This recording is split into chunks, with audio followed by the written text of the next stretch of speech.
Good evening and welcome to the July 8th edition of Beyond the Headlines. As per usual, thank you so very much for joining us. As you well know, we could not have a show last week. We had very different conditions a week ago. But happy for life, happy that you're able to join, happy that we're mostly in good health, although the state of Grenada may be in a state of disrepair. We are going to be talking where we are 1 week later after Hurricane Beryl, and I have a number of esteemed gentlemen who will be able to speak to sectorial interests as we move from our relief efforts to rebuilding Grenada, Carriacou, and Petit Martinique. So with me this evening, I have ACP Sylvan McIntyre, the gentleman who has been, did I just give you a promotion? Or? No, you give me a wrong title. Oh my. Oh. I am a disaster risk management specialist and I'm a former superintendent of police. Okay, That's all right. So very well, very well. So we are talking about disaster management consultancy in terms of Mr. Sylvan McIntyre. We do have our disaster coordinator of NADMA, Mr. Dr. Terence Walters. Also, I said Dr. Stephen Fletcher, who is the advisor to the minister in the Ministry of Economic Development, ICT, Tourism. And likewise, if I'm to shift to my right, we have Senator Roderick Sinclair, who is the sectorial representative on agriculture in the upper house of Grenada's Parliament. Next to him, Mr. Clive Hosten, acting general manager of Grenlec, and next to him, Mr. Terrence Smith, who is the acting general manager of Nawasa. So you see, it's a full set. It's going to be a quick-paced conversation, but at the end of it, we know that there'll be a wealth of information being shared with you. Mr. McIntyre, I would like to start with you because 20 years ago, September 7th, you were the disaster coordinator in charge of Nero when Hurricane Ivan struck. Share with us Grenada's level of preparedness. 2004, Ivan, 2024, Beryl. Yeah, so I think it's actually 19 years, 10 months, and short of maybe 5 days since Hurricane Ivan. Relative to our state of readiness, what we have experienced just a couple of days ago, there are different comparisons. In 2004, Grenada was struck by a strong Category 3 hurricane, and almost 20 years later, Grenada again was struck by a Category 4 varying. The housing stock, economic conditions, etc., were different. The resilience and the capacities were different then. Prior to that, almost 49 years, Grenada was impacted by a hurricane, and I think that one was a Category 2 Hurricane Janet. So there are significant difference in terms of levels of impact. What we saw as well in terms of impact on different parts of the island, that may have something as well to do with the comparison. When Hurricane Ivan passed, the eye of it actually passed south of the island. When Hurricane Beryl passed, the eye actually was just north of Carriacou, actually between Carriacou and St. Vincent. That again would have something to do with the levels of impact. Grenada then had to have reeled itself in from an era of complacency, of comfort after 1955, roll into 2004 where everything seems to have been good. And there came Hurricane Ivan, which was a shaking and awakening, just not for Grenada, but a lot of the Eastern Caribbean, and most of the Eastern Caribbean actually had not seen, such an impact of a natural phenomena. And then we saw the housing stock that were built many years, it could not have resisted. And if you ask in terms of the compliance of the building code then, it left a lot to be desired how people built then. And when we were hit by Hurricane Ivan, there was lots and lots of effort to become more compliant. Building back better was one of the punchline used in rebuilding. And so if Hurricane Ivan came back, I know Hurricane Ivan was not going to have the level of impact it had the time it did as now, but it was a Category 3. Category 4 struck Carriacou and Petit Martinique during Hurricane Ivan because the eye of that system passed south of the island. the island and tip. The southern part towards the central and eastern part of the island were most severely affected. So Carriacou and Petit Martinique would not have experienced the kind of ferocity that they did for a Category 4. So now that the eye was closer to those islands, we saw more devastating consequences. That too would now lead to how the housing stock itself was built. So the housing stock then for Hurricane Ivan was not truly tested because the brunt and brute force of Hurricane Ivan did not make that kind of a landfall on Carriacou. Dr. Walters, share with us where we are and to give us a sense of our current situation in Carriacou. And I know, Mr. McIntyre, you're just back from Carriacou likewise, so you certainly can chime in. But where are we in terms of the relief effort, Carriacou and Petit Martinique? All right, so Mr. McIntyre is leading the charge in Carriacou and Petit Martinique for us. And so the impact, we just had the impact a week ago, and now we are looking at the relief, providing relief for people, providing shelter, ensuring that the people have the basic needs, food and water and tap. Are all villages accessible at this point? From reports, all villages in Carriacou and Petit Martinique are accessible, and the people are receiving the relief that is required, because you must understand that this is a difficult time in their lives. Okay, I mean the houses are gone, all your basic. What is the extent of the physical damage, Carriacou, Petit Martinique?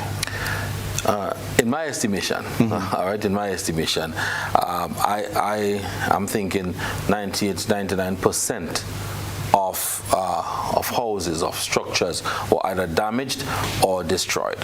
So based on what we see on the ground, based on the flyover that we did, because we did a flyover 2 days ago, and it is close to 100%, but 98–99% of structures. Were the people as prepared as they could have been?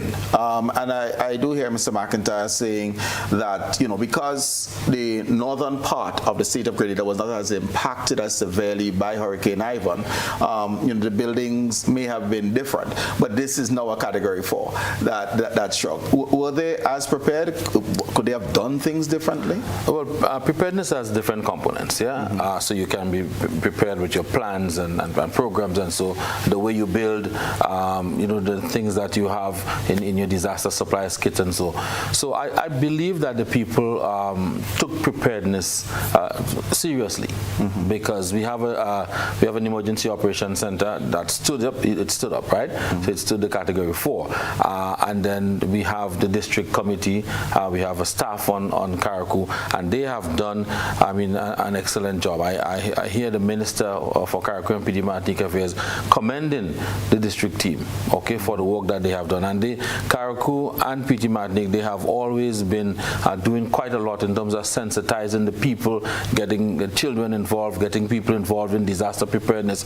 So I know that Carriacou and Petit Martinique have done quite a lot as it relates to preparedness for any event. As you reflect on your own performance as NADMA, and we're only 1 week away, so the yardstick is one that we have to be very flexible with. But at the same time, were you as prepared as you would have liked to have been, or there's some things that, as you reflect 1 week outside, that you could have done differently in preparing for this Category 4?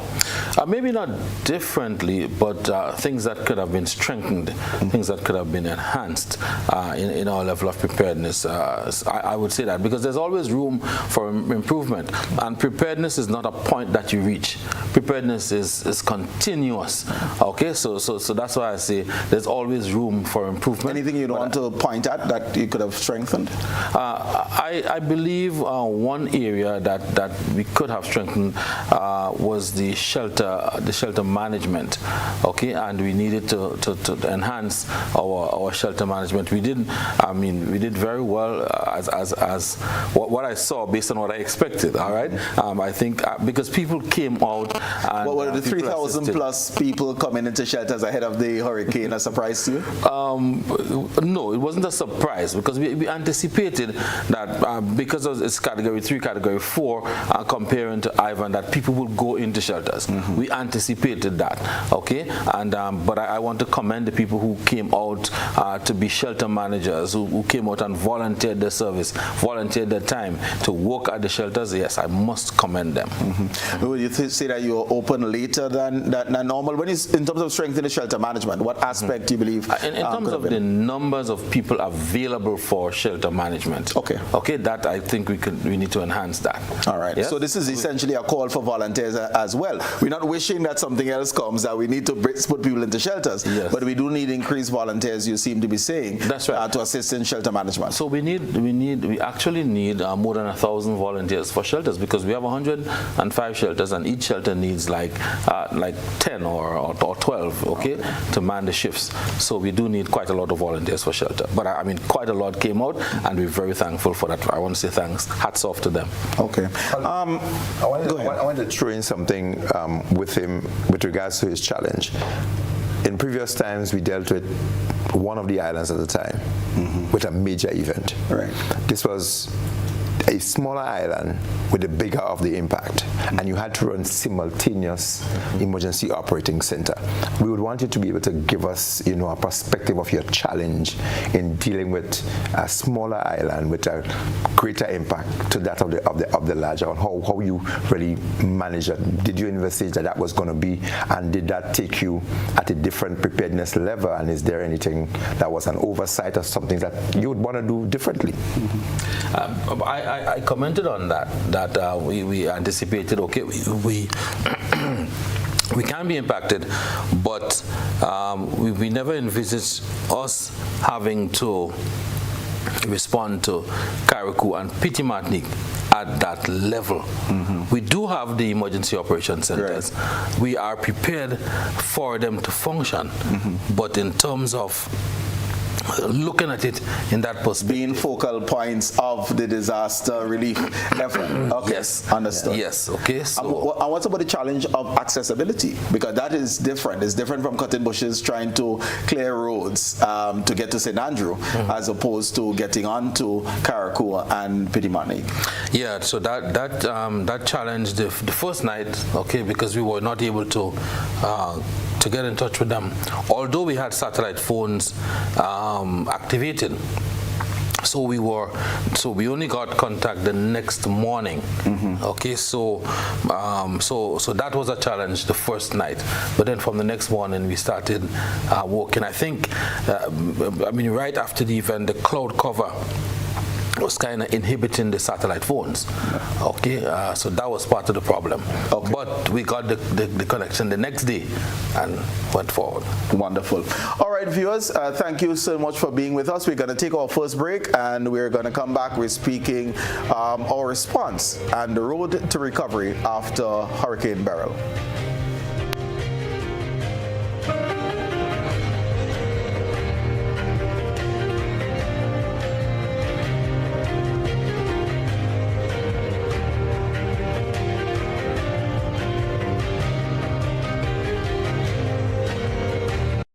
RENDEC Community Partnership Initiative. On behalf of Netball Grenada, we want to say a special thank you for the contribution made. We are certain that the contribution that had been given would be put into good use, and we would bring home great results. RENDEC, energizing our community. Struggling to secure a business loan because of limited credit history or loan security? The Eastern Caribbean Partial Credit Guarantee has the security you need.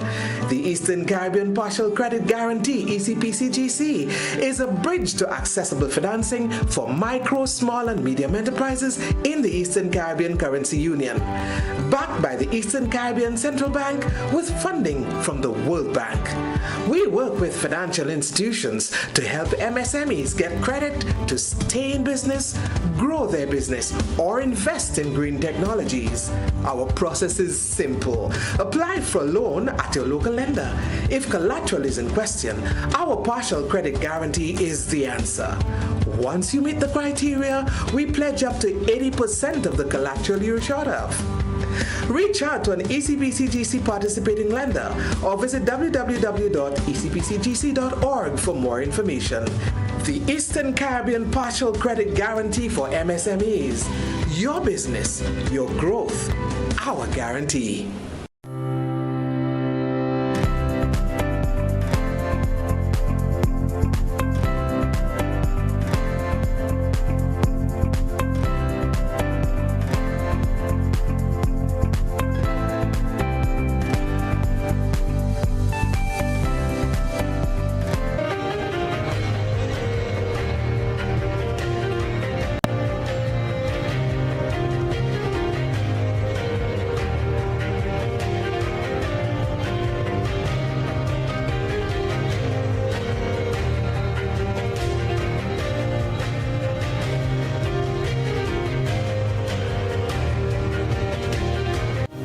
Welcome back, viewers and listeners.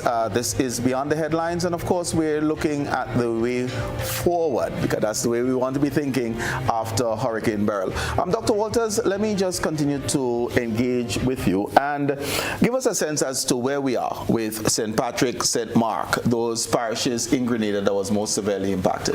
So there was some impacts in St. Patrick, St. Mark, even St. John. Okay, so we have done some assessments. So we do have some families that need some assistance in terms of rebuilding their homes, repairing their homes, and so. And we are currently providing the necessary relief for them in terms of tarpaulin, water, food, and all of that. We still have 2 shelters open in the north, and where are those? I don't remember the names offhand at this time, right? I think both in St. Patrick or yes. St. Patrick and St. St. Patrick and one in St. Andrew. That's my recollection. Yes, all right.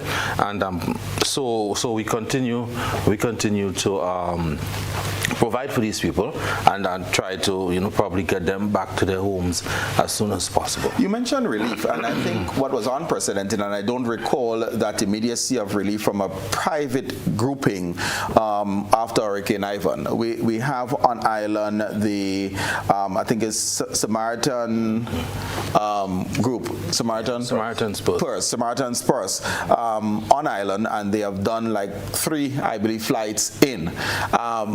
How was that contact made in order to have this private group? I know typically government will reach out to friendly governments and we have relief coming in, but this is a private group providing airlift almost immediately. How was that contact made, and how did we get them in as quickly as we did?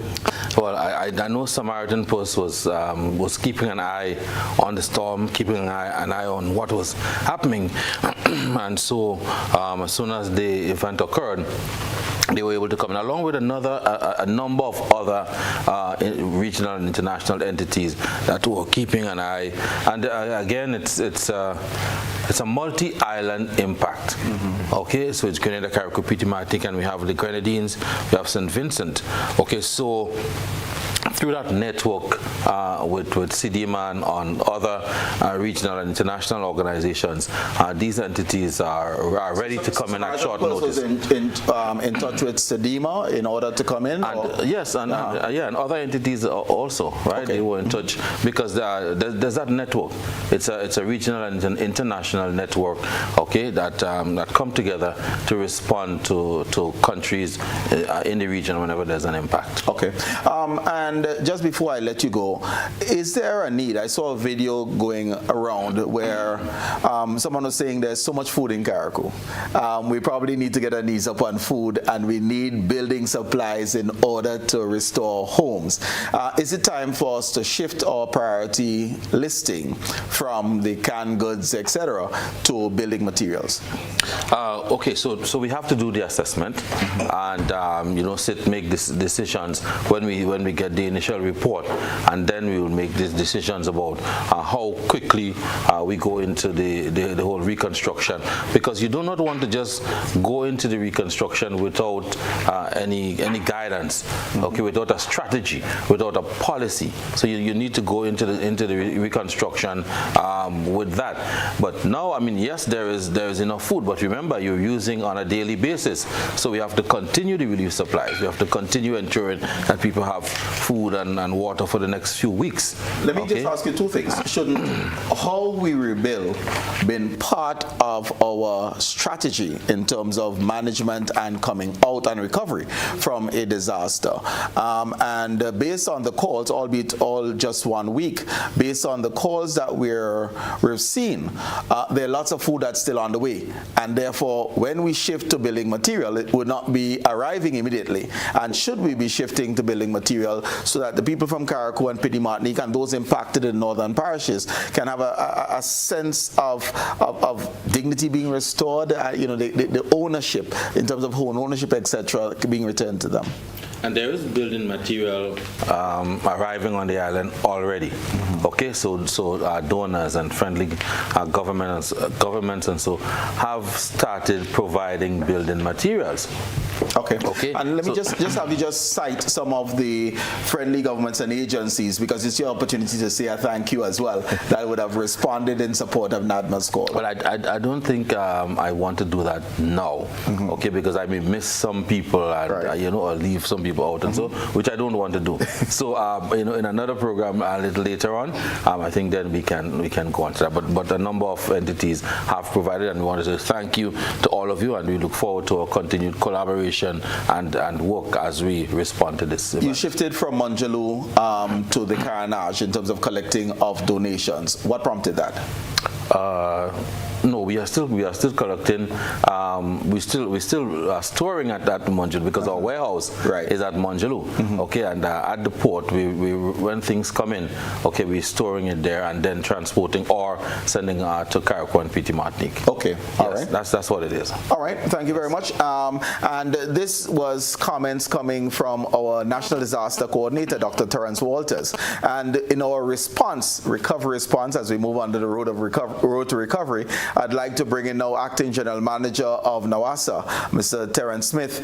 And Terrence, share with us what has been NAWASA's experience in the recovery process. So where are you now nationally? So let's start off with Grenada, and then we move to Carriacou, and then we move to Petit Martinique. Where are you now the restoration of water supply to Grenada?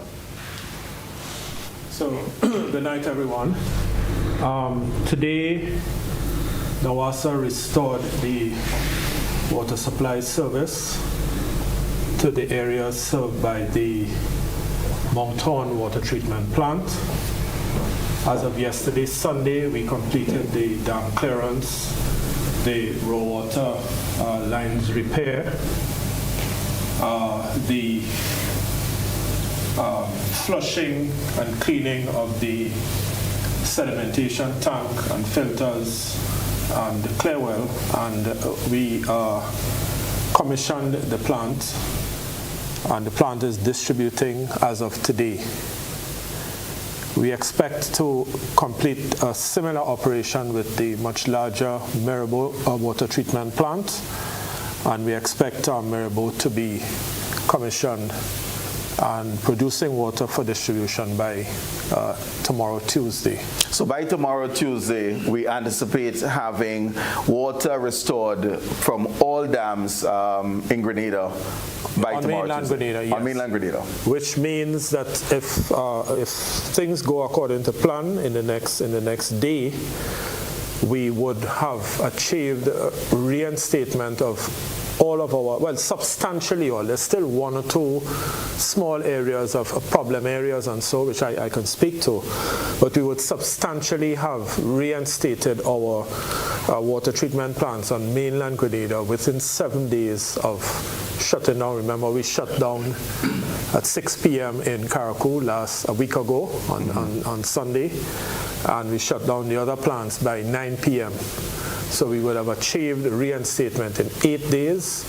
Let me just take the opportunity to sincerely thank and appreciate the hard work carried out by NAWASA's staff, as well as hired, charge hands and so that we hired to assist in clearing dams, cutting trees, removing fallen trees, conducting repairs, and all the miscellaneous tasks that go with reinstating a damaged treatment plant after a hurricane. Our staff performed admirably, and all other levels of staff. I just wanted the outset to recognize their efforts, and I think our nation owes the staff of NAWASA a debt of gratitude. Now, that is what we're here for, but it is good to recognize when... What were some of the challenges faced by the staff in accessing and putting back online the affected dams? Well, access to the dam in itself. In one instance, it took about 2.5 days. Just fallen trees, debris, having chainsaw crews having to cut and clear trees just to access the dam. It's well known now in Grenada, it doesn't take a hurricane or a storm, just a couple of days of heavy rain. It's one of the main vulnerable areas of our water supply systems. So you have to use a lot of manpower to physically clear all of the stones and rocks and sand and silt and so on that blocks our dams. It perhaps is not very well known. We mentioned it in one or two earlier public communications we did. But remember, there was a trough that passed over Grenada on the Saturday, 2 days before the hurricane. And at least 2 of our systems, the dams were blocked. And our crews actually went out on the Sunday, the Sunday, the day following the trough, and cleared, at least cleared enough around what we call the rose head, the intake pipe, so that we could, distribute water from that treatment plant on the Sunday. So it is from as simple as being able to access a dam, right? To there were quite a number of breaks on our raw water lines, the lines that take the water from the dam to the treatment plant. Breaks from landslides, boulders, rocks, predominantly fallen trees. Those are the kinds of issues. And in terms of, well, I guess we could speak to that a little later in the program as to what must we do differently in Grenada. I'd want to get that, but let's get an update on Carriacou and on Petimat. So where are we with the restoration of water supply to Carriacou? Right. So we've covered so far, all that we've said so far pertains to mainland Grenada. Right? So on Carriacou, the desalination plant is actually, it's able to produce water as of yesterday. The issue is that produce water and do what with it. So we've not finished our damage assessment of our the limited reticulation or distribution system we have on Carriacou, right? But we've serviced the intake pump, and the plant was not significantly impacted. So the plant, as I said, can produce water as of yesterday, Sunday.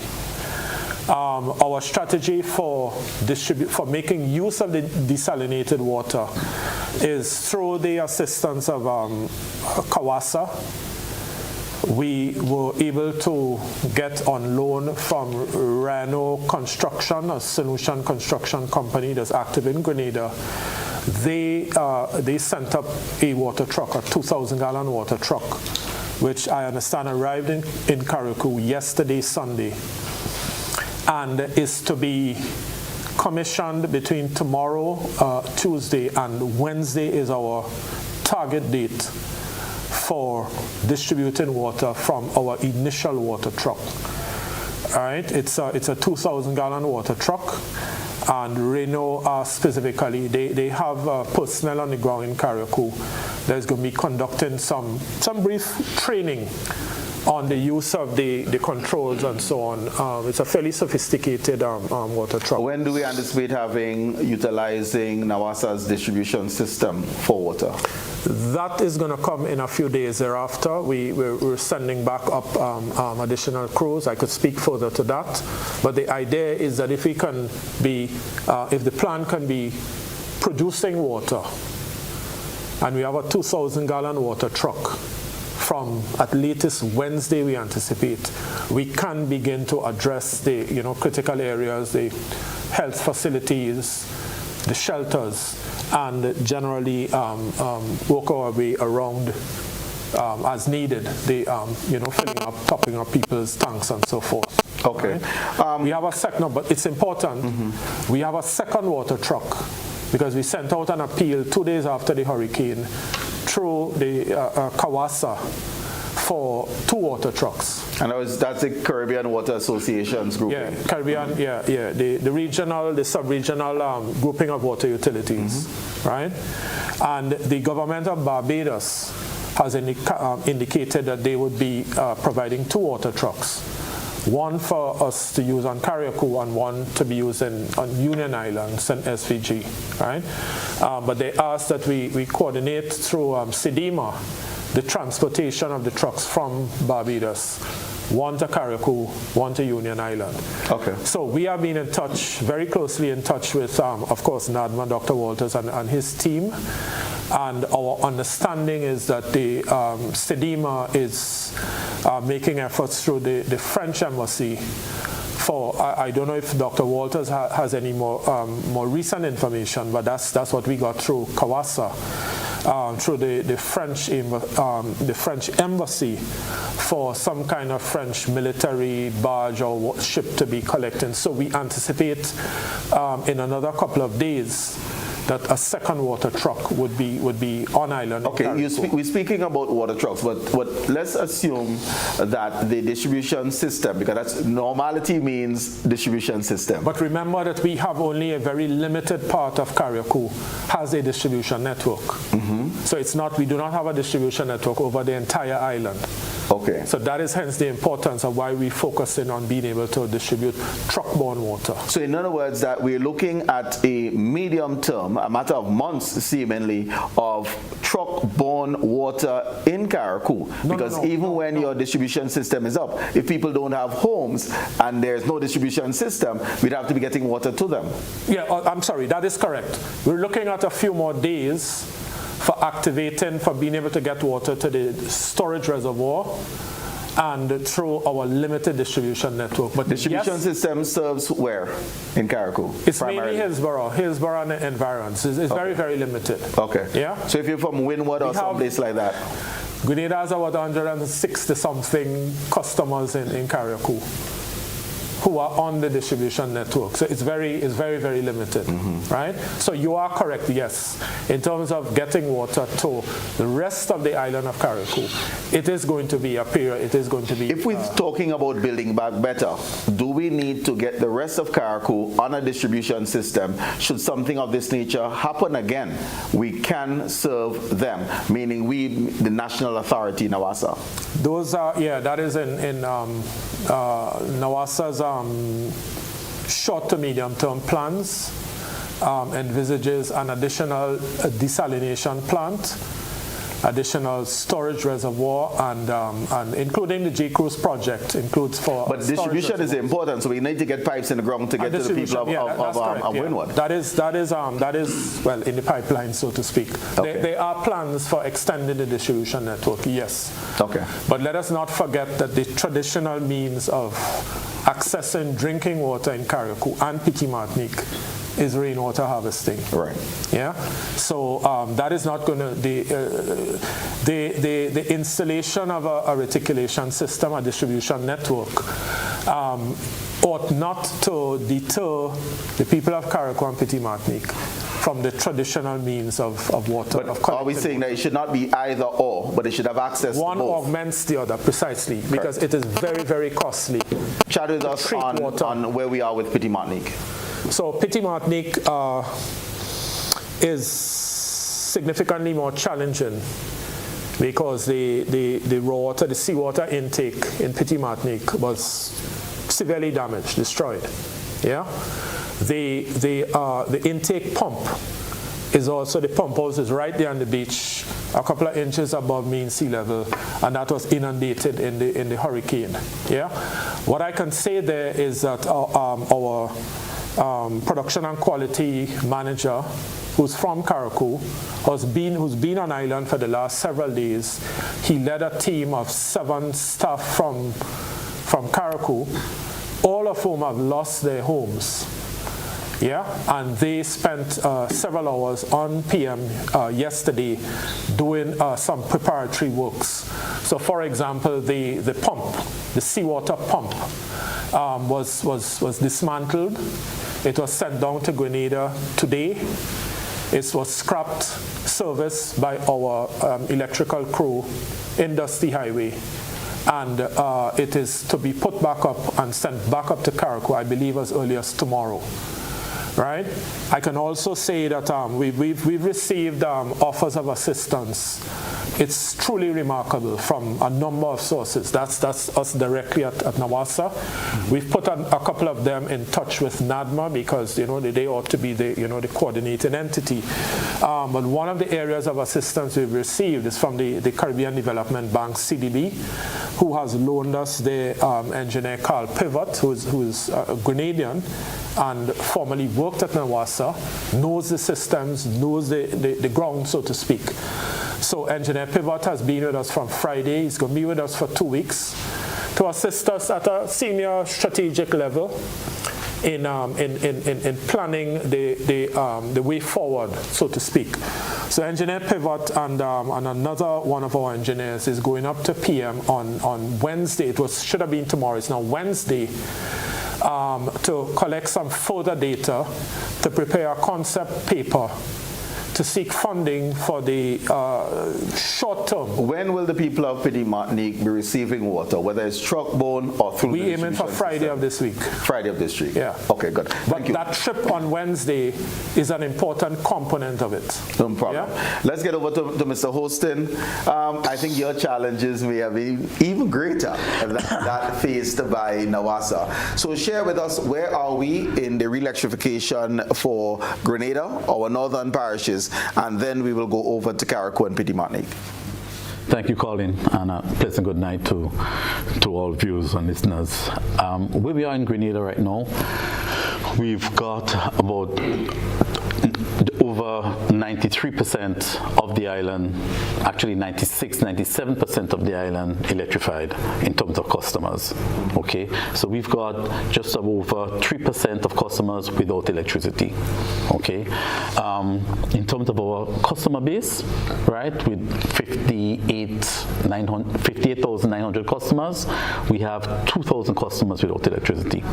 Right. Where are they primarily? At the north of the island. North of the island. Primarily at the north of the island. Is it all St. Patrick? Is it some St. Patrick, some St. Andrew? Where is it? St. Patrick's, St. Andrews. There's some in St. Mark's. So there's the Fountain, Redmond area. There's some of the Bathway, Mardes, River Sally. There's the Monlong area. There's Blaze at the center, Paraclete, and those areas. I mean, when we started this whole venture, essentially the southern part of the island was pretty easy. I mean, there wasn't any damage. We were able to get customers on. We had to do inspections. We had to check our lines. We found, so the southern part of the island, lines was okay. When we start getting towards the north, we had broken lines, damaged poles, which we had to repair.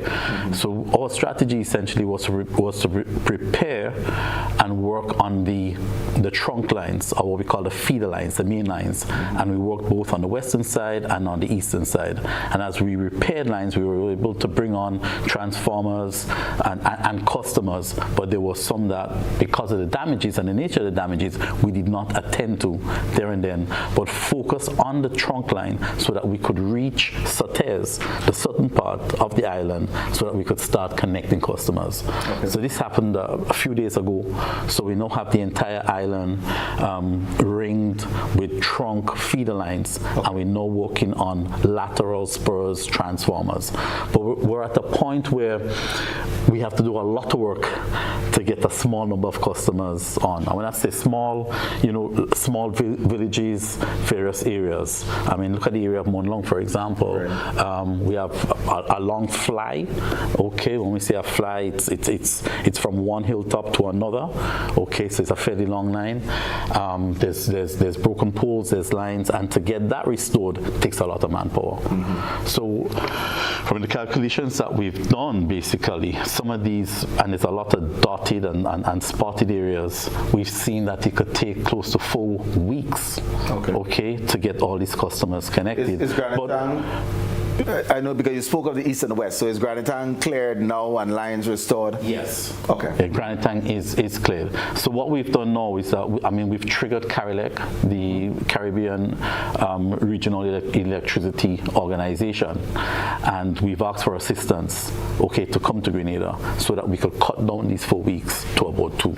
Okay. So tomorrow, we actually have a team coming from St. Lucia, okay, with about 5 persons, and they will be transported to Sotes. They're staying in Sotes, and they will assist us. Okay. Towards the end of the week, hopefully by Thursday, we have another team coming from either Dominica or Barbados, and they will also assist. So it's our intention to work as hard as possible. And I must say that our guys have been doing the midnight, early morning shifts where possible, going as far as possible, putting in the effort. I mean, we have persons on staff who live in the Sotes area and they don't have electricity, but they're still able to come out and work.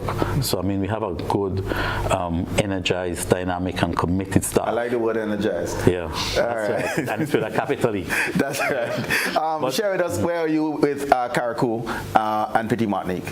A lot more challenging. A lot more challenging. In Carriacou, we had some damages to the power plant, right?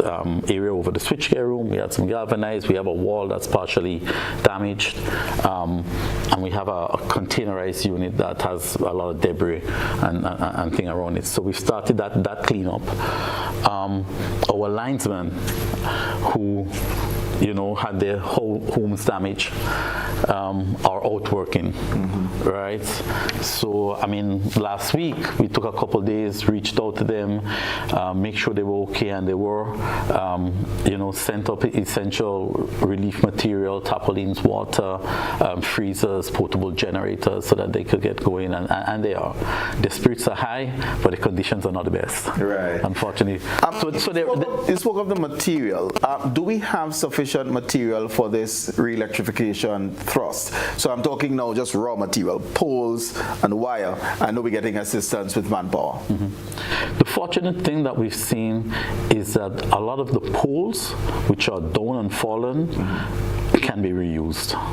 Okay, so that's a very good start for us. I mean, the appeal right now is for the general public to keep away, do not interfere, destroy, cut, take away, remove any of our infrastructure. Okay, and we learned a lot of this from Ivan, in that there's a lot of things that we could salvage and reuse. Okay, so poles are one, some of the wires we could reuse, some of the transformers, when they fall, they're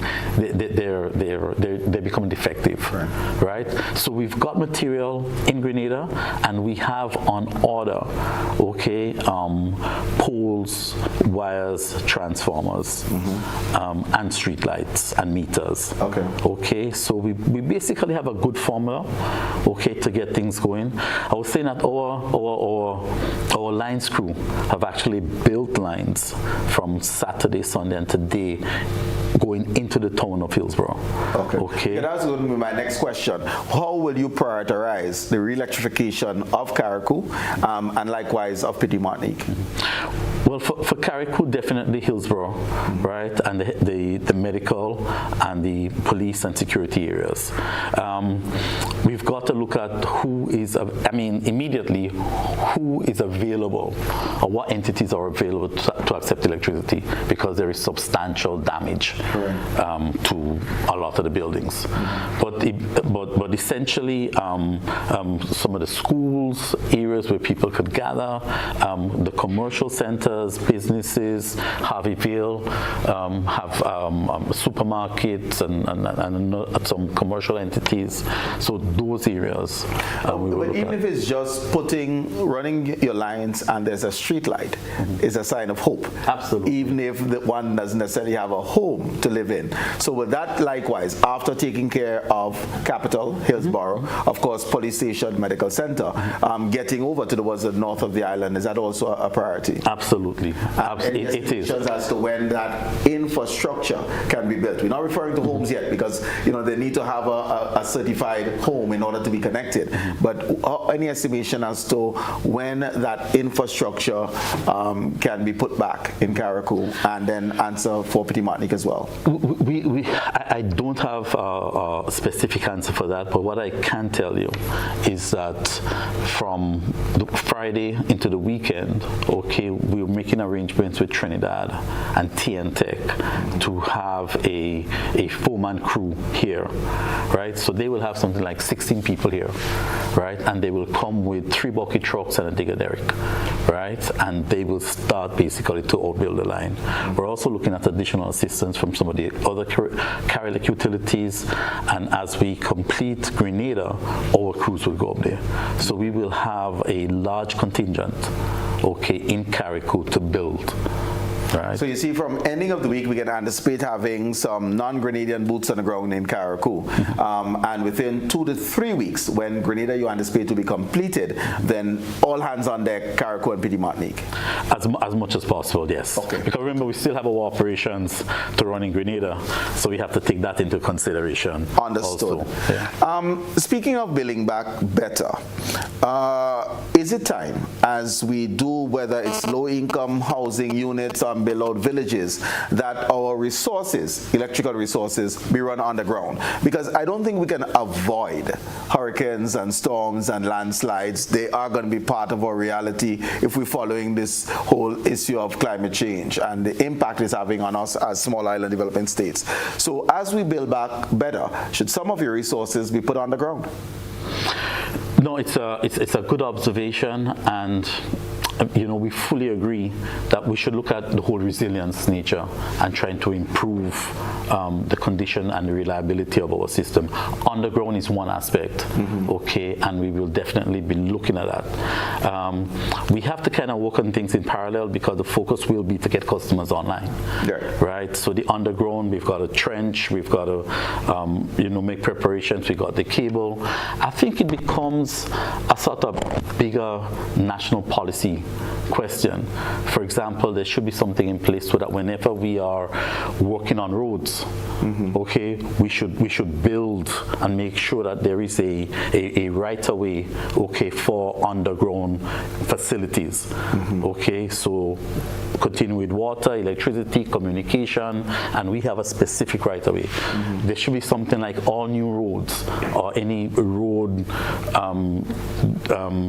refurbishment project should have these facilities and have the conduits available so that at time we could come in and put in the cable at a particular time. I think it's more of a national strategy and policy that we have to look at. If we move into things like low-income housing, because I know friendly governments are offering 500 houses, etc. Should those facilities, likewise from the onset and by design, be going underground? Absolutely, I fully agree with you 100%. I mean, you look at the St. George's facility, St. George's University. All the facilities are underground. And that came from design and from a requirement from day one. When they started to build all this facility in the late 90s. So we need to start at that level, and make the necessary preparations and extend this throughout the island.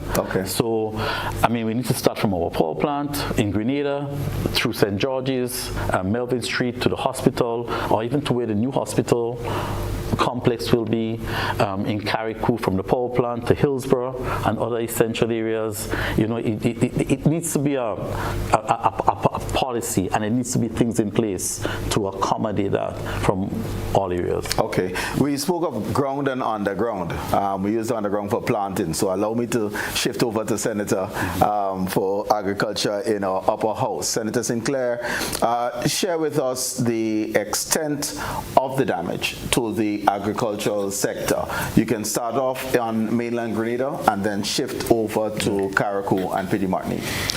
Thank you, Colin, and good night to our listeners, viewers.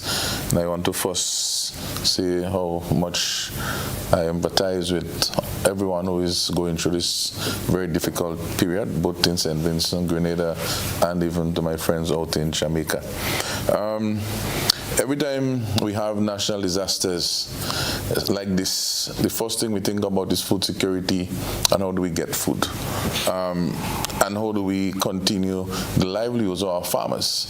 You know, it's not only about food for the nation, but that is their life. We go to work in offices, they go to work in the lands, and that's how they feed their family and live their life. Of course, it has been significant in the northern part of the country. You know, so St. Andrews, St. Mark, St. Patrick, some parts of St. John's. For my travels, we see a lot of our spices or nutmeg, cocoa, bananas,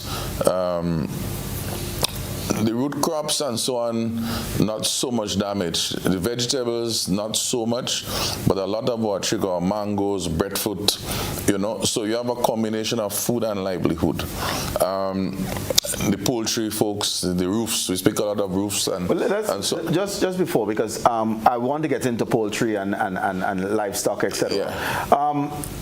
Share with us, when one location is impacted, what is affected? In other words, if we say St. Patrick, should I think in terms of cocoa? Should I think in terms of nutmeg? If I think northern St. Andrew or that cross-border between St. Mark, St. Andrew, what type of crops are being impacted? Well, the crops that you would have mentioned are the type of crops we're speaking about that is akin to those areas. Your spices, your cocoa, your nutmeg, bananas, your breadfruit, your soursop, avocados. That is your main crop. Even if you have like vegetables, like cabbage and so on, those are been very minimal in this impact. Okay, and what can we anticipate by way? Are we talking fallen trees, and hence we have to replant? And then if we do, what is the gestation period? Because what really is the economic impact I'm trying to get on by this devastation? Well, we are speaking fallen trees. I mean, breadfruit, you may have like branches broken, but when you speak about cocoa and nutmeg and so on, you're speaking about fallen trees. You speak about mangoes, avocados, broken trees, and also lots of fruits, golden apples and so on, lots of fruits. That is what you're seeing. Nutmeg, fallen trees. Cocoa, a lot of damaged leaves and branches and so on. That is what you see. Broken branches, mango, breadfruit. Next season, we can anticipate getting, well, breadfruit once breadfruit get water a little bit. Well, there are two things. There are two schools of thought in that, you know, even citrus too, for a few citrus trees. What you'll find happening, Colin, fruit trees in particular, once they are standing, they tend to use this stress as a factor also for rebuilding. So when you look at the cycle, you would find that the next year the crop can even be much better because of the stress that they would have gone through. So if you have like a strong drought period, plants respond. You know, like sometimes you take a cutlass, you find this tree not bearing, and you knock it a little bit, you give it a little back to it respond. So we could find, in notwithstanding all of this, you could find those trees that are resilient and remain would be stronger. Of course, we'll lose the stock, meaning that we'd have less trees to produce. So of course our production overall, bananas, plantain, you know, and so on, which is a staple for us, that also would be on a significant decline. You mentioned the nutmeg, you said fallen trees in the case of nutmeg, broken branches, and so in terms of cocoa. So I get the regeneration of cocoa. But if we're saying fallen trees in terms of nutmegs, are we saying that we need to replant one, and the gestation period is somewhere between, what, 8 to 12 years, depending on the species? 5 to 7 years, yeah. But in some cases, you can do what they call, like the farmers from the past will tell you that once the roots are not significantly damaged, even in cocoa too, fallen trees, you can dig and then prop it, use there's this name of this thing, like a black and tickle, and you pull it up and you prop those trees and so on, so that they can grow back. You may say, well, this looks very old-timeish, because if in the next 6 months wind blow again and it can fall down. And only today I was having a discussion with one of the ladies at Cardi, and we were discussing, looking at ways that we can start planting these trees back such that they can remain stronger. I was telling her that rather than propping them after they fall, we maybe need to start reinforcing them and propping them whilst they are growing such that they can be more strongly anchored. You know, some person might say, let's do research and have deeper roots, and this research may take us maybe 4, 5, 6, 7 years. You know, so there are different interventions, but I think one of the main things is that the fallen trees can be put back up, dug, reinforced as a first start. Replanting, of course, is always important. Of course, one may say, well, you know, this may take 5, 6, 7 years. What happens? And I always say that agriculture, as anything else, is an enterprise. It's not just one crop. You have to be an integrated cropping system. So we have to look at how do you integrate other crops, whilst these significant economic crops of the country grows up, and not just plant back one monocropping. You know, so we have to build back better, plan back better, and look at many different approaches in how we do this. Of course, I will say to you, Colin, when you speak about impact, a lot of the access roads, like Nawasa, same issues in the same areas. They are forest trees. I know the Ministry of Agriculture is teaming up also to help to access some of these roads so the farmers can get into their lands and at least see what is happening and able to do some work in the meantime. This is one of the questions that I had, because I believe we are guilty of not clearing agricultural lands post Hurricane Ivan, and I'm worried that we don't commit the same sin after Hurricane Beryl. Yeah, I would say I'm not fully worried. Having had some discussion with the Ministry of Agriculture last week, of course, my friend Dr. Fletcher was at some of these discussions, and already I know work has started by the team of the Ministry of Agriculture going out. And so what farmers need to be doing is if they have any block roads, they need to report this to the ministry. For persons who have my contact, they can send the information, and there is a team, many teams. In fact, only this evening, one of the folks on the ministry is saying, look, Sinclair, you think we need to add an additional team to help clearing this road? That is a purposeful action, and we have been pushing and working with the ministry to ensure that that takes place so that the farmers can be able to go to the farm and not abandon it. That is very important. Right. So just give us probably a summary of hope. As a Grenadian sitting at home in our living rooms, when can we anticipate getting back to quote-unquote normal? One anticipates there'll be some shortages within our supermarkets and in our market areas. But when can we anticipate getting back to normal, citrus, bananas, etc.? Or would there be some challenges on the market for an extended period? Are we talking 6 months, 9 months, a year, or longer? Yeah, well, while we jump in there, as I say, let us not lose sight of the persons in livestock in Carriacou, is a major livestock area. And I wanted to deal with that one separately. Okay, no problem. Yes. I would say, while I wouldn't have the full country from my assessment, we need to still recognize that a lot of our fruits, like the watermelons and so on, are still in the lower St. Andrews into St. David's, St. George's. So those would continue to survive. Mm-hmm. Bananas, of course, you know, once you cut them back, once they didn't what we call a heave, within 2-3 months of cutting back, they could start coming back and giving you some sort of bunch. And even if you plant new bananas, within 8-9 months you would be getting fruit. So I am saying within a good 7-8 months we should able for those. I mean, citrus and so on, we have to wait for the next season. Mm-hmm. But again, Colin, it comes back to a significant point that I want to make. It may sound controversial, but these are the realities of being in the industry.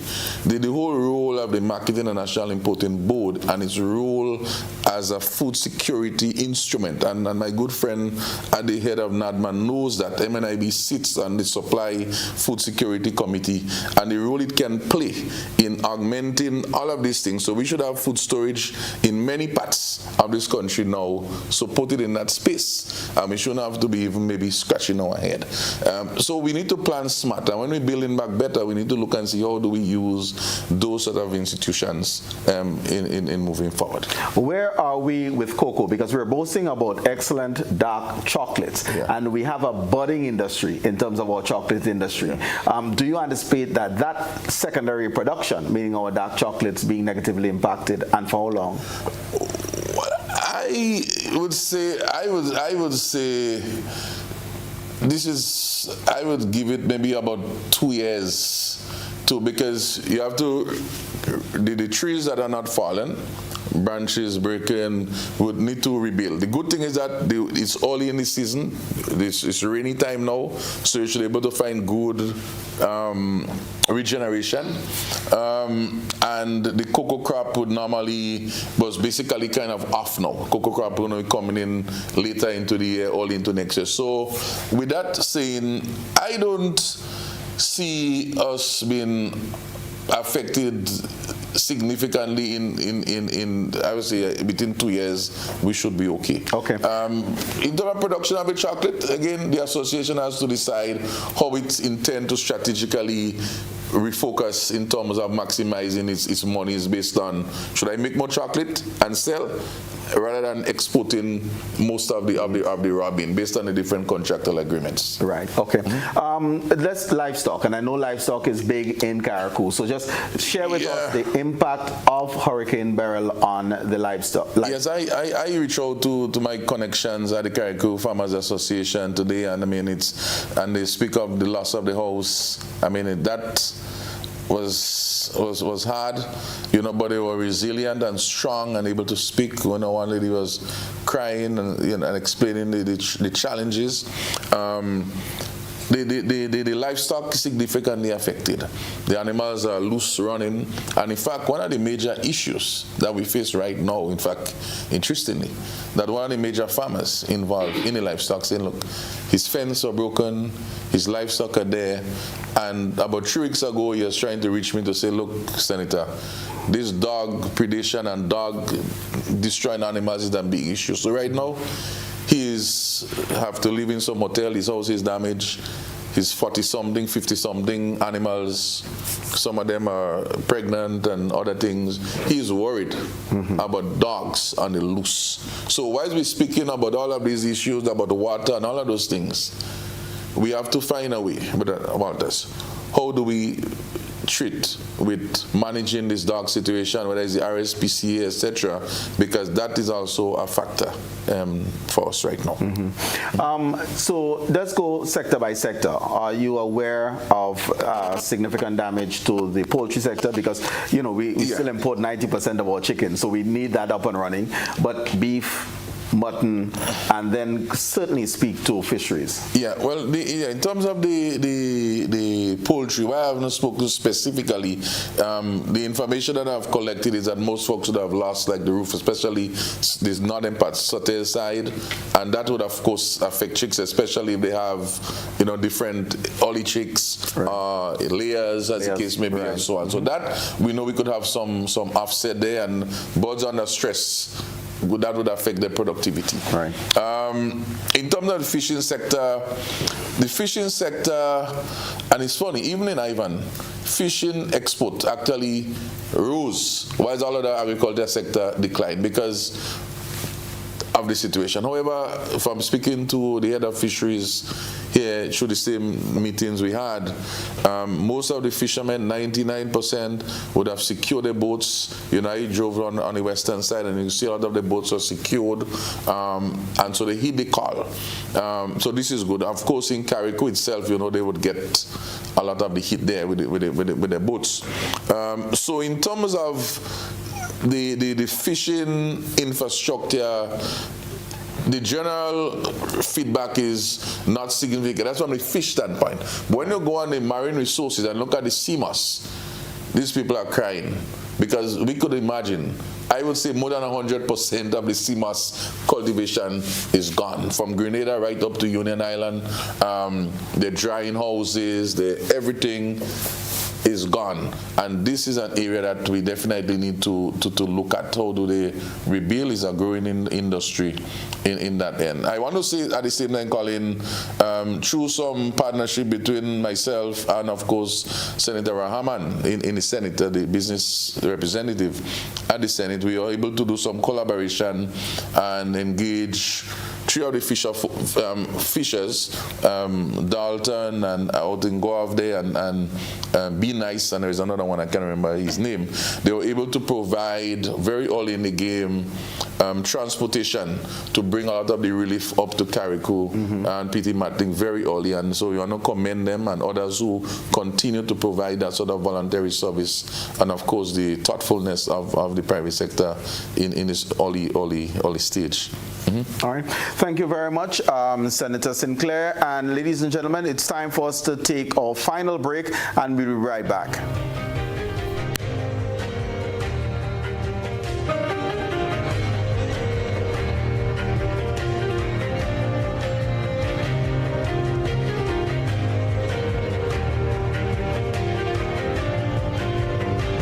GRENDEC Community Partnership Initiative. On behalf of Netball Grenada, we want to say a special thank you for the contribution made. We are certain that the contribution that had been given would be put into good use and we would bring home great results. GRENDEC, energizing our community. Have you heard about the new Softweave bathroom tissue with total hygiene? As hygiene and safety have taken center stage, our bathroom tissue is now manufactured with 3 different technologies to offer the best protection for you and your family. UVC light technology for a safe and effective disinfection process, eliminating 99.9% of microorganisms. Also, production at high temperatures, killing all types of germs and bacteria. And it's pH controlled with delicate fibers to prevent irritation for even sensitive skin. Softweave Total Hygiene Bathroom Tissue, available in supermarkets and shops island-wide. Visit Softweave Caribbean Facebook or Instagram pages for more information.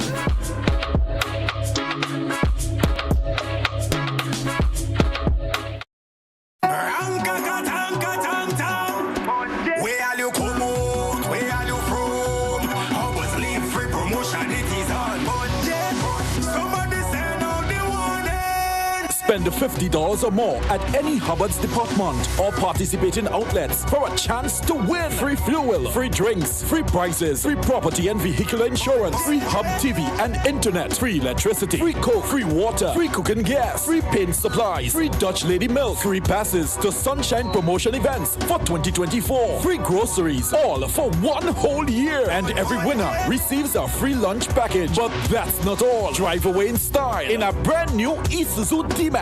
It sips, it doesn't guzzle. So fill out your entries and place them into the marked entry boxes. This promotion is brought to you in part by Dutch Lady, Danny, Promo, Supreme Bleach, Creative Chef, Grenlac, Floor, Salt Petroleum, Grenadian General Insurance Company Limited, Coca-Cola, Sunshine Promotion, Caribberies, Guap Bag, Sesame Spain, and Food Fear. Promotion runs from April 2nd to December 24. Terms and conditions apply.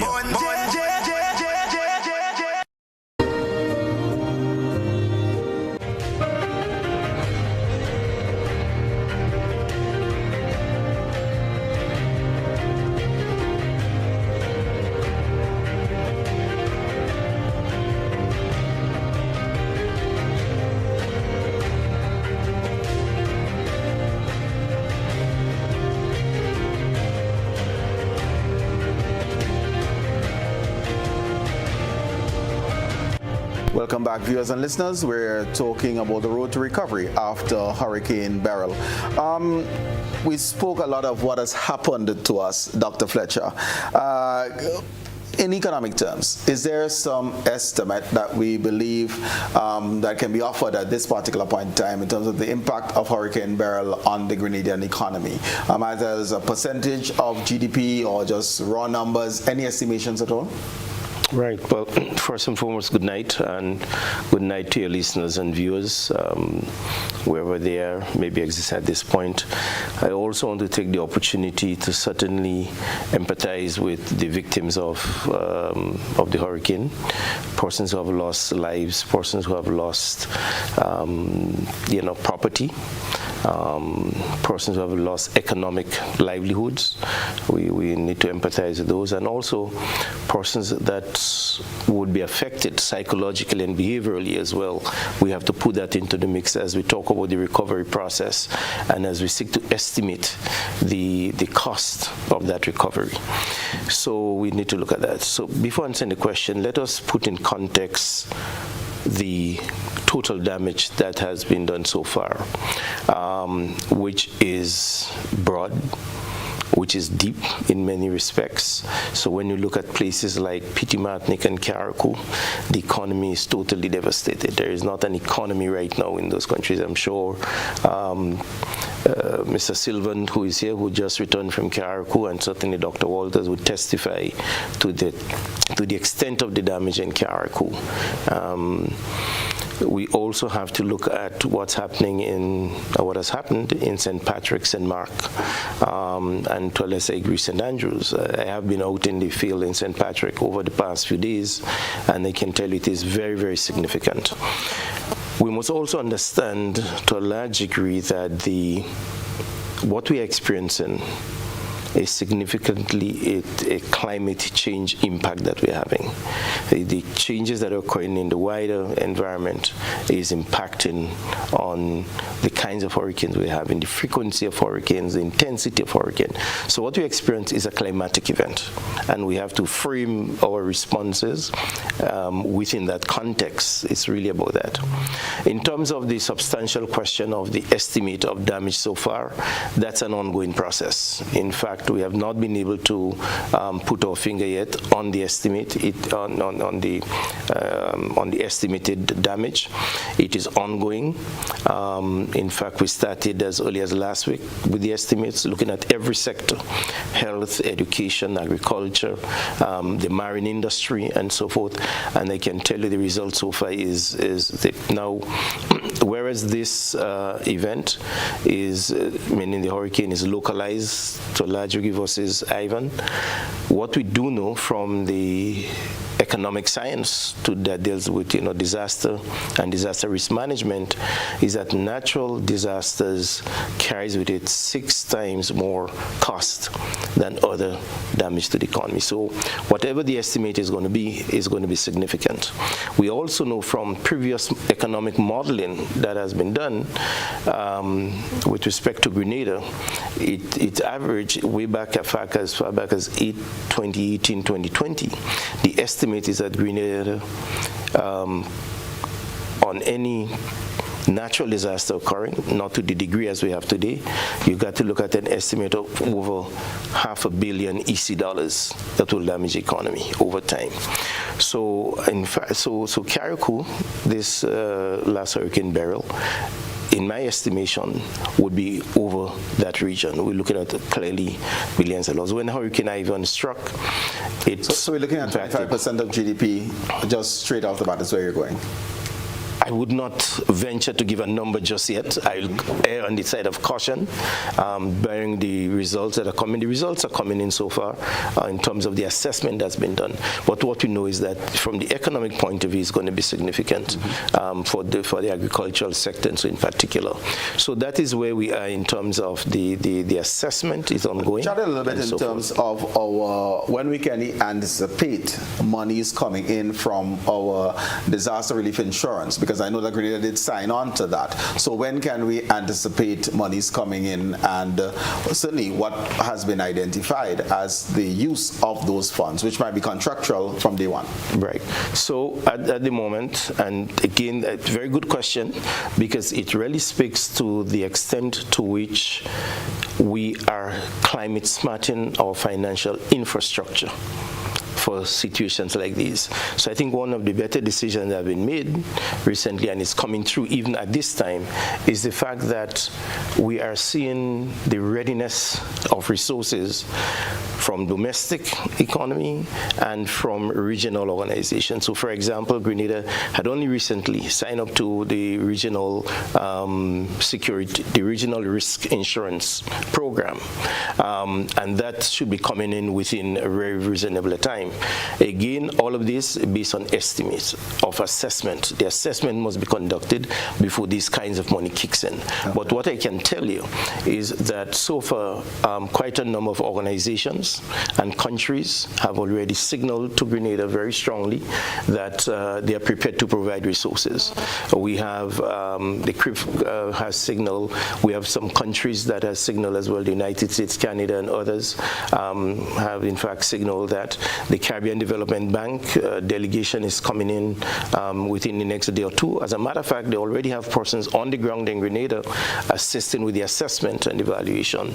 There is a team coming in from CDB, I think, by Wednesday, and they will be conducting this for the assessment with a view to indicating resources. The government itself also are important. I mean, I always remember after Ivan, we had lots of pledges, and then the tsunami hit, and 100,000 plus lives got lost, and we lost those resources. So the disaster risk management insurance is probably more a sure way of saying we have these monies, we'll be able to access these monies.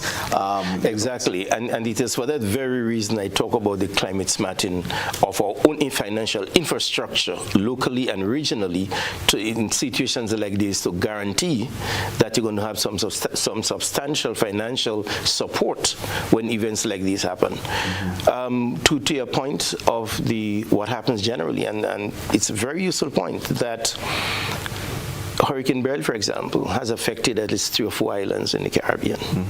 We have no control over when events are going to take place that will literally override what's happening in Grenada.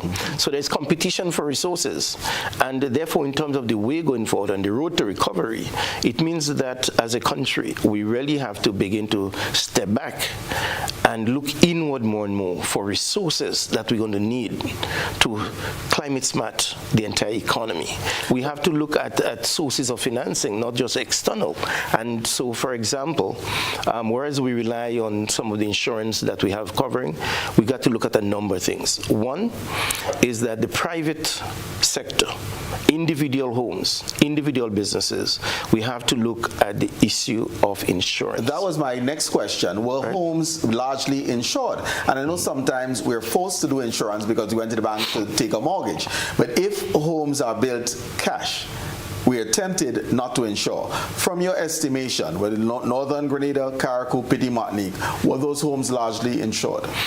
We have seen from Hurricane Ivan, I think it was between 20 to 30% of the homes that was insured during that period, meaning homes that were destroyed. Right. Post-Hurricane Ivan, I think we have seen an increase in that a little bit. But then I am told by the industry to some degree, after 5 or so years, we begin to see complacency stepping in again. Right. And especially in markets like Carriacou and Petit Martinique. Private individuals might not have been that enthusiastic about ensuring that they have insurance cover. And that is normally, and I think we need to understand that overall, normally our first port of call for recovery and reconstruction after any natural disaster has to be the person. We tend to look at government and say, well, government should do this and government should do that. And government has its role, and government has to provide the environment, government got to provide the infrastructure, they got to make sure the health system is back up and running, and so on. But from an individual micro level, the insurance and so on. Secondly, of course, is the public sector and public sector financing. How do you ensure that in times like these, the public sector, i.e. government, is fast off its feet, mobilizing resources and so on? The Grenada government at the moment, the finances are pretty strong, so government will be able to sustain, at least during the relief and the recovery process, being able to assist in that regard, provide support with assistance coming in from other countries, international organizations, regional organizations, and so on. I want to just share with us, and certainly viewers and callers, you can feel free to call in 440-1252 to interact with members of the panel. while. But prior to our first call, what are some of the key economic priorities we should look at moving forward? And if we consider Carriacou and Petite Martinique by level of devastation, we're now at a blank slate. How do we plan an emerging sustainable economy for Carriacou and Petite Martinique? Right. Again, extremely good question, and it's something that's been occupying, I think, the mind of policymakers in recent times, and certainly my mind as well. So there are two things. In terms of priorities, I think definitely the issue of food and food security has to be key. The issue of housing, getting people a roof over a person's head has to be key. Getting education, the educational sector that is damaged, up and running, and the health sector. Are we going to address the building code or ensure compliance to the building code so we build back better? I understand the expediency of roofs over heads, but should we have another storm? This is pledging to be a very active season.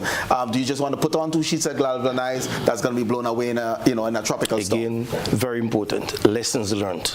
Let us go back to Hurricane Ivan. Post-Hurricane Ivan, there was a strong move on building back better, which involved relooking our building codes and so on and so forth. One of the things we may want to assess, and Dr. Walter's been here, and certainly Mr. Sylvan, is that the extent to which, in the Carriacou experience, in the Sutter's experience, the houses that have been damaged, did they, for example, use the building code, or was that in place? But we also have the issue of a Hurricane 4, a level 4 hurricane. What could withstand that? So that also has to be looked. On the broader issue of the how do you reconstruct Carriacou, I really think in the midst of this disaster, we have an opportunity to relook how we re-engineer Carriacou. Remember, Carriacou gives us an ideal opportunity to look at a genuine climate-smart city. We have already started in Carriacou. We had some of the main makings of it. The alternative energy, the solar energy program started in Carriacou. The use of thermal energy was looked at also in Carriacou. In fact, from the Climate Smart Agricultural Program, we had a very active program in Carriacou working with farmers and fisher folks, right? Teaching, coaching, training, and implementing climate-smart agriculture in those areas. So one of the things I would encourage government to do, and certainly of Carriacou, is to look at a re-engineering of Carriacou into a genuinely climate-smart city.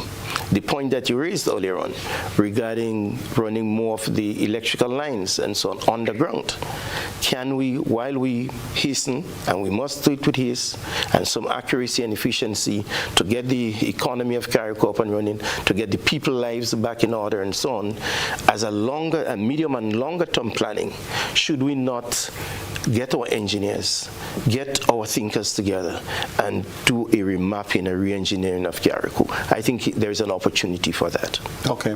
Prime Minister, in one of his recent addresses, spoke of climate justice, and you were alluding to it.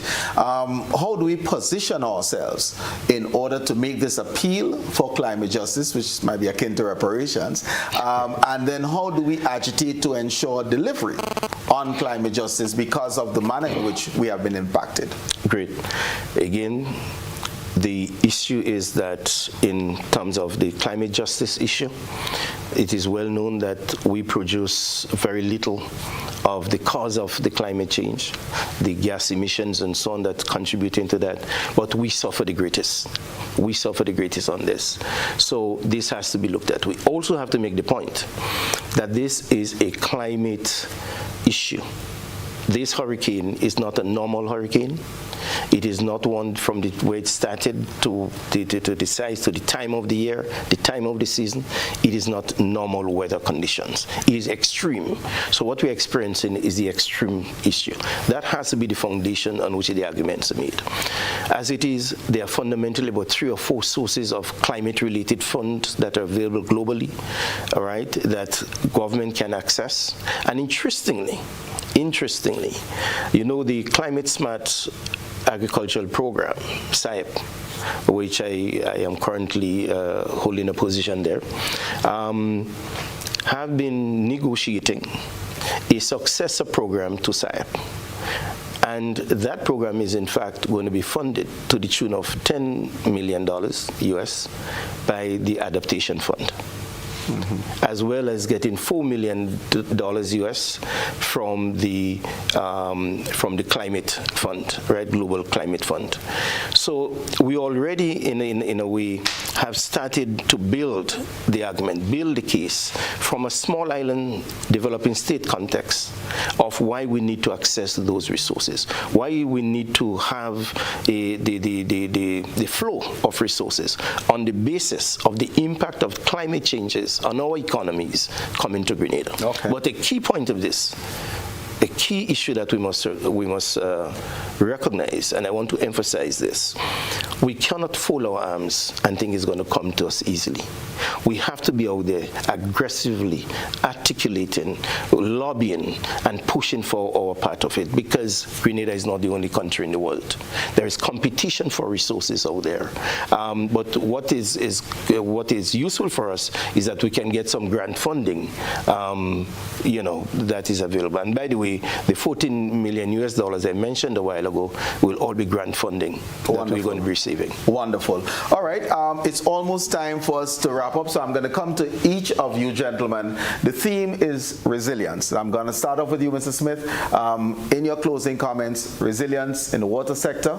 Likewise, Mr. Hosten, resilience, Grenlec, resilience, agriculture, a resilient economy, and the closing comments, with your permission, Dr. Walters, I'll give to Mr. McIntyre. But Mr. Smith, 30 seconds each. Resilience in Grenada's water sector must focus on increasing the resilience of our intake structures, our dams, and particularly our raw water lines, because this is where the problem emanates from. So that is something that I mentioned about Engineer Pivot that was known to us from CDB. He is going to be looking at, when they go to Petit Martinique on Wednesday, preparing a concept for improving the resilience of the intake structure for the Petit Martinique desalination plant. He's also going to be doing another one, looking at improving the resilience of our raw water lines, and we're going to be actively seeking funding to do projects to address these issues I would say in the short term, in 4 to 6 months. By the end of the year, we should have a couple of these projects locked down. Thank you very much. Mr. Hosten, resilience, Grenlec. Yeah, resilience.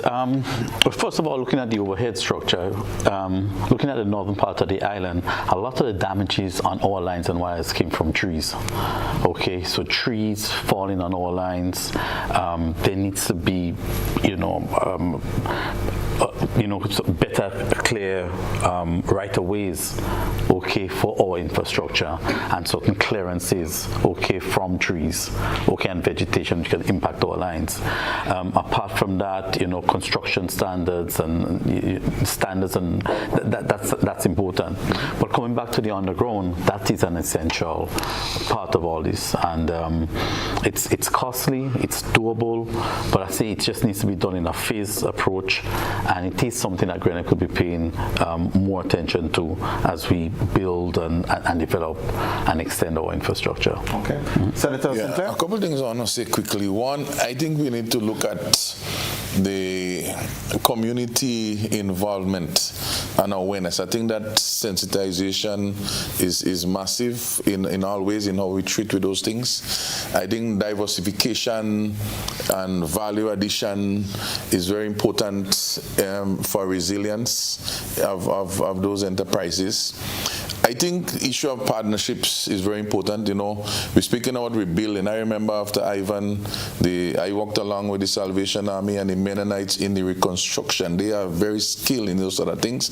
And how do we partner with these sort of persons who know how to handle that component? I think the last part I want to make important is the whole issue of the World Meteorological Organization. I've spoken about that in Parliament, and this is significant. My good friend, Brother Walters, is fully aware. Grenada need to be a member of this organization. It's costing us less than $50,000 a year. and we were able to have more access to a lot of information and knowledge pertaining to all the weather systems and all of those things. Like we don't have to wait on Miami and all of these things. And this is significant. And it's a call that has been made in by Hubert White, who has been there for many, many years. And I want to say that all of these things is what build resilience, because information is power. There are many more things we could say, but I think that the community knowledge sharing, building that resilience from inside local knowledge is what I would put it as a broad response. We could go into details in another program, but that is what I would say. Thank you very much, Senator. Dr. Fletcher, economic resilience. What's your wish list? It's quite a big one. It's a large one. It's a big bucket, right? But first and foremost, I think we have to start with understanding and really appreciating in a real way that these natural disasters are going to worsen. And how do we ensure that we help build economic resilience to those things? So a lot of it has to do with some of the points made by my dear friend here already, Senator, on some of the things that need to be done. Key, education. We have to change mindsets about how we do things, and we have to do things differently. We have to approach agriculture, for example, from a different space. We have to set the economic basis for the development of the country much differently. So yes, we have to do a lot of the things that we're doing now, but we have to do it not smarter. We have to apply technology, a lot of it. We have to build up the skills of our people to be able to sit in Grenada and earn money on the outside. So while, for example, the significant part of the economy might be destroyed physically, but our earning ability, because we have skill sets that we can afford to sell to the outside world while working from internally, we have to get that. Importantly, very important, as I talk about that, the issue of internet subsidies, the ability to get our telecommunication system back up and running in very short order. We have to be able to do that. Look at what happened here. I mean, for the last few days, we were literally stuck in many ways in terms of our ability to communicate internally and externally. Up to Saturday, you're going up on the West Coast, you pass Victoria, and you have difficulty in getting telephone services. So we have to retrofit those things, because even if we talk about being able to sit in your room and earn monies by working online, when the system goes down, when we have no electricity, when we have no water, when we have no internet service, it cannot be done. But the other things that have been raised is the issue of going up the value chain, agro-processing, being able to process our stuff, keep it stored for times like these. In Europe and so forth, for example, they build food banks, as they call it. So we have to look to see how we can retrofit our own economy to allow that to happen. We have to change some of the things that we do, get into new areas, skill set. With Senator mentioned a while ago the issue of skills, right? The issue of working with the Mennonites post Hurricane Ivan, and the skills that persons have. Are we developing the skills of our young people and people in general, so that in times like these we can have the massive response? Okay. And I can tell you, from the Rural Development Unit perspective, we are in fact going to be embarking on that sort of work with young people, giving them skills that they can apply to the economy and help build the resilience of the economy overall. A disaster consultant and probably the most experienced among us all, I'm not saying the oldest, but Mr. Sylvan McIntyre, resilience moving forward as Grenada. Yes, but let me just wind back towards the response to Beryl. And I want to place on record my commendation to the senior response I've seen in terms of the essential services, water, electricity, communication to an extent, where there was very senior involvement in terms of quick assessment of the impact and how resilience and other aspects can be rebuilt as we go forward. I just like to say that when a disaster happens, it retards economy, and sometimes you have complete collapse of economies because our resilience system have not been buffered by quite a number of things. One of the weaknesses in the system is how all of these sectors could, integrate disaster mitigation issues in their processes, and that's across board. The inability to create scenario-based modeling, etc., and getting our entities to come together and look at worst case scenarios, the what if. And I think this exercise, I call it the experience, where even there were loss of life, brought out a number of things that probably in this era we should not have really experienced. And I'm thinking that one of the gaps would have been our inability to have come together to look at the worst case scenarios. And going forward, resilience and disaster risk reduction, it has to be the norm, it has to be a household thing, it has to be institutionalized from the grassroots children into families as we go into the wider state of the economies. Thank you very much, Mr. Sylvan McIntyre, Dr. Terence Walters, Dr. Stephen Fletcher, Mr. Terrence Smith, Mr. Clive Hosten, Senator Roderick Sinclair. Thank you very much for being guests on this evening's programs. And to you, the viewers and listeners, it's been an absolute pleasure. We have no program without your involvement, without your viewership, and we thank you. As has been the theme, we're all in this together. We who are better off in the southern part of the island needs to commit to supporting our brothers and sisters in Petite Martinique, Carriacou, and Northern Grenada. As Grenadians, we can anticipate this will happen again. Together, we will be stronger. Together, we can rebuild. Good evening. God bless. Look forward to seeing you again in 6 days, 22 and a half hours. Take good care.